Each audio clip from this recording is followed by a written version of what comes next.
ದಕ್ಷಿಣ ಕನ್ನಡ ಜಿಲ್ಲಾ ಕಾರ್ಯನಿರತ ಪತ್ರಕರ್ತರ ಸಂಘವು ಕೇವಲ ಸಭೆ ಸಮಾರಂಭಗಳಿಗೆ ಮಾತ್ರವೇ ಸೀಮಿತವಾಗದೆ ಸಮಾಜಮುಖಿ ಚಟುವಟಿಕೆಗಳ ಮೂಲಕ ರಾಜ್ಯಕ್ಕೆ ಮಾದರಿಯಾಗಿದೆ ಎಂದು ಮುಖ್ಯಮಂತ್ರಿಗಳ ಮಾಧ್ಯಮ ಸಲಹೆಗಾರ ಕೆವಿ ಪ್ರಭಾಕರ್ ಮೆಚ್ಚುಗೆ ವ್ಯಕ್ತಪಡಿಸಿದ್ದಾರೆ.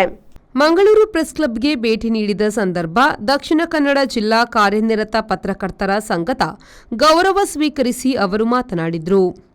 ಮಂಗಳೂರು ಪ್ರೆಸ್ ಕ್ಲಬ್ಗೆ ಭೇಟಿ ನೀಡಿದಾಗ ಮನೆಗೆ ಬಂದ ಅನುಭವವಾಗುತ್ತದೆ. ಸಮಾಜ ಜನಪರ ಕಾರ್ಯ ನಿರ್ವಹಿಸುವ ಪತ್ರಕರ್ತರಿಗೂ ನೆರವಿನ ಅಗತ್ಯವಿದ್ದು, ಆ ನಿಟ್ಟಿನಲ್ಲಿ ರಾಜ್ಯ ಸರ್ಕಾರದಿಂದ ದೊರಕುವ ಸೌಲಭ್ಯಗಳು ಪತ್ರಕರ್ತರಿಗೆ ಒದಗಿಸುವ ನಿಟ್ಟಿನಲ್ಲಿ ಪ್ರಯತ್ನಿಸುತ್ತಿರುವುದಾಗಿ ಅವರು ಹೇಳಿದರು. ಮುಖ್ಯಮಂತ್ರಿ ಸಿದ್ದರಾಮಯ್ಯ ಅವರ ಜೊತೆ ಚರ್ಚಿಸಿ ಪತ್ರಕರ್ತರ ನಿವೃತ್ತಿ ಮಾಶಾಸನವನ್ನು 15,000 ರೂಪಾಯಿಗಳಿಗೆ ಏರಿಕೆ ಮಾಡಲಾಗಿದೆ. ಇದಲ್ಲದೆ ಪತ್ರಕರ್ತರ ಆರೋಗ್ಯಕ್ಕೆ ಸಂಬಂಧಿಸಿ ಮಾಧ್ಯಮ ಸಂಜೀವಿನಿ ಎಂಬ ಯೋಜನೆ ಜಾರಿಗೆ ತರಲಾಗಿದ್ದು 10 ಕೋಟಿ ರೂಪಾಯಿ ಅನುದಾನವನ್ನು ಬಜೆಟ್ನಲ್ಲಿ ಇರಿಸಲಾಗಿದೆ ಎಂದವರು ಹೇಳಿದರು. ದಕ್ಷಿಣ ಕನ್ನಡ ಜಿಲ್ಲಾ ಪತ್ರಕರ್ತರ ಸಂಘದ ಬೇಡಿಕೆಯಂತೆ ಸಂಘಕ್ಕೆ ಸುಸಜ್ಜಿತ ಭವನ ನಿರ್ಮಾಣಕ್ಕೆ ಸಂಬಂಧಿಸಿ ಜಾಗ ಗುರುತಿಸಿ ಪ್ರಸ್ತಾವನೆ ಸಲ್ಲಿಸಿದರೆ ಅಗತ್ಯ ಕ್ರಮ ವಹಿಸುವುದಾಗಿ ಕೆವಿ ಪ್ರಭಾಕರ್ ಭರವಸೆ ನೀಡಿದರು. ಸಂಘದ ವತಿಯಿಂದ ವಿವಿಧ ಬೇಡಿಕೆಗಳನ್ನು ಒಳಗೊಂಡ ಮನವಿಯನ್ನು ಈ ಸಂದರ್ಭ ಸಲ್ಲಿಸಲಾಯಿತು. ನಿಜವಾಗ್ಲೂ ಮಂಗಳೂರಿಗೆ ಬಂದರೆ ಪತ್ರಕರ್ತರ ಸಂಘದ ಕಾರ್ಯಕ್ರಮಕ್ಕೆ ನನಗೆ ಮನೆಗೆ ಬಂದಂಥ ಅನುಭವ.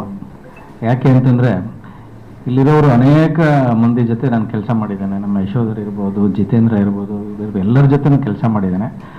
ಮತ್ತು ಬಂದಾಗೆಲ್ಲ ಕೂಡ ಭಾಳ ಆತ್ಮೀಯವಾಗಿ ಬರಮಾಡ್ಕೊಳ್ತಾರೆ, ಆತ್ಮೀಯವಾಗಿ ನಡೆಸ್ಕೊಳ್ತಾರೆ. ಹೀಗಾಗಿ ಮಂಗಳೂರಿಗೆ ಕಾರ್ಯಕ್ರಮಕ್ಕೆ ಬರಬೇಕು ಅಂತಂದರೆ ಭಾಳ ಖುಷಿ ಆಗುತ್ತೆ. ಇವತ್ತು ನಮ್ಮ ಈ ಶ್ರೀನಿವಾಸ ಹೇಳಿದಾಗೆ ಅವರ ಚಟುವಟಿಕೆಗಳ ಪಟ್ಟಿ ಎಷ್ಟು ದೊಡ್ಡದಿದೆಯೋ ಆ ಬೇಡಿಕೆಗಳ ಪಟ್ಟಿ ಕೂಡ ಅಷ್ಟೇ ದೊಡ್ಡದಿದೆ.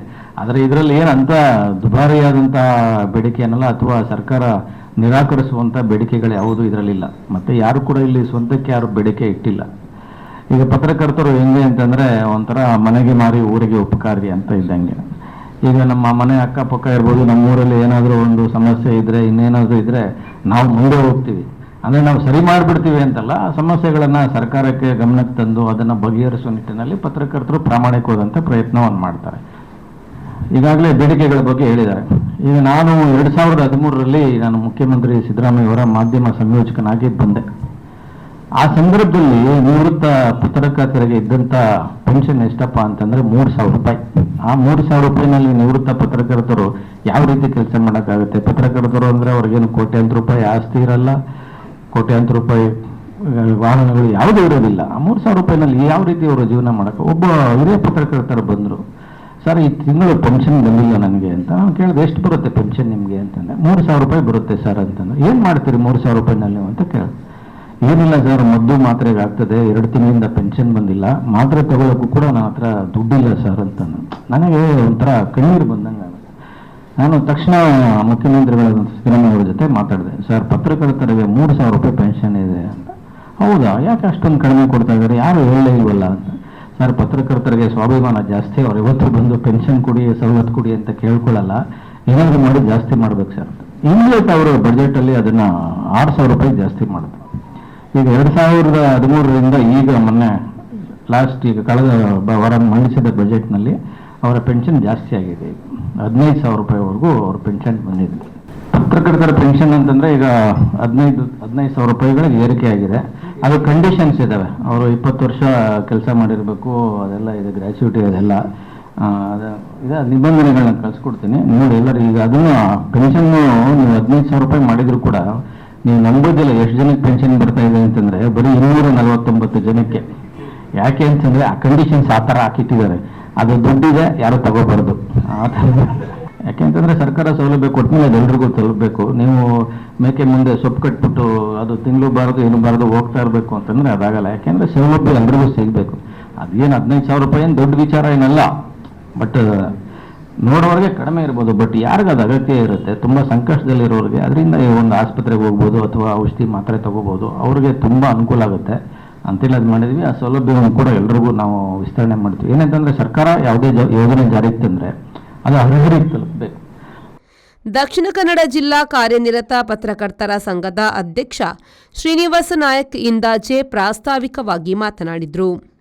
ಸುದೀರ್ಘ ಕಾಲ ಪತ್ರಿಕೋದ್ಯಮದಲ್ಲಿದ್ದರು. ಇವತ್ತು ಮುಖ್ಯಮಂತ್ರಿಯವರ ಒಂದು ಮಾಧ್ಯಮ ಸಲಹೆಗಾರರಿದ್ರು ಕೂಡ ಹೇಗೆ ಸಜ್ಜನಿಕೆಯಿಂದಿರಬೇಕು, ಹೇಗೆ ಸೌಜನ್ಯದಿಂದ ವರ್ತಿಸಬೇಕು, ಹೇಗೆ ಪತ್ರಕರ್ತರ ಸಮಸ್ಯೆಗಳಿಗೆ ಸ್ಪಂದಿಸಬೇಕು ಅಂತ ಹೇಳೋದಕ್ಕೆ ನಮಗೆಲ್ಲರಿಗೂ ಬಹಳ ಒಂದು ಮಾರ್ಗದರ್ಶಕ ಸ್ಥಾನದಲ್ಲಿ. ಇವತ್ತು ನಮ್ಮ ದಕ್ಷಿಣ ಕನ್ನಡ ಜಿಲ್ಲೆ ಕಾರ್ಯನಿರತ ಪತ್ರಕರ್ತರ ಸಂಘ ಮಾತ್ರ ಅಲ್ಲ, ಇಡೀ ರಾಜ್ಯದ ಎಲ್ಲ ಜಿಲ್ಲೆಗಳ ಪತ್ರಕರ್ತರ ಸಂಘ ಒಂದು ದೊಡ್ಡ ನಿರೀಕ್ಷೆ.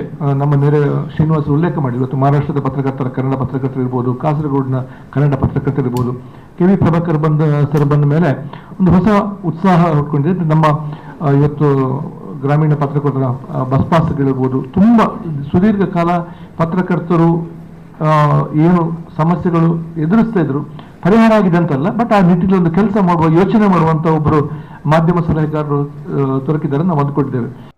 ದಕ್ಷಿಣ ಕನ್ನಡ ಜಿಲ್ಲಾ ವಾರ್ತಾಧಿಕಾರಿ ಕಾದರ್ ಶಾ, ಪ್ರೆಸ್ ಕ್ಲಬ್ ಅಧ್ಯಕ್ಷ ಪಿಬಿ ಹರೀಶ್ ರೈ, ಪ್ರಧಾನ ಕಾರ್ಯದರ್ಶಿ ಇಬ್ರಾಹಿಂ ಅಡ್ಕಸ್ಥಳ, ಕಾರ್ಯದರ್ಶಿ ಪುಷ್ಪರಾಜ್ ಬಿಎನ್, ಸಂಘದ ಪ್ರಧಾನ ಕಾರ್ಯದರ್ಶಿ ಜಿತೇಂದ್ರ ಕುಂದೇಶ್ವರ, ಉಪಾಧ್ಯಕ್ಷ ಭಾಸ್ಕರ ರೈ ಕಟ್ಟ, ಮಾಜಿ ಅಧ್ಯಕ್ಷ ಜಗನ್ನಾಥ ಶೆಟ್ಟಿ ಬಾಳ ಮೊದಲಾದವರು ಉಪಸ್ಥಿತರಿದ್ದರು.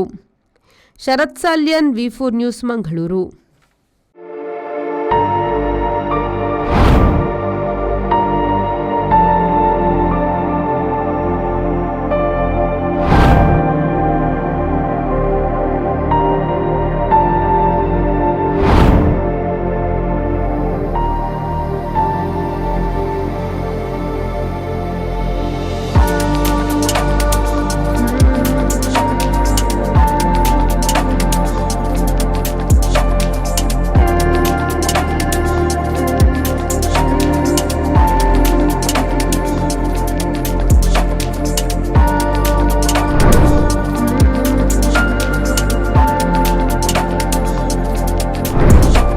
Our balcony garden, Vertex Street, Kadri Kamla Road, Mangalore. Call 8197 104 042 or 7899 282 403.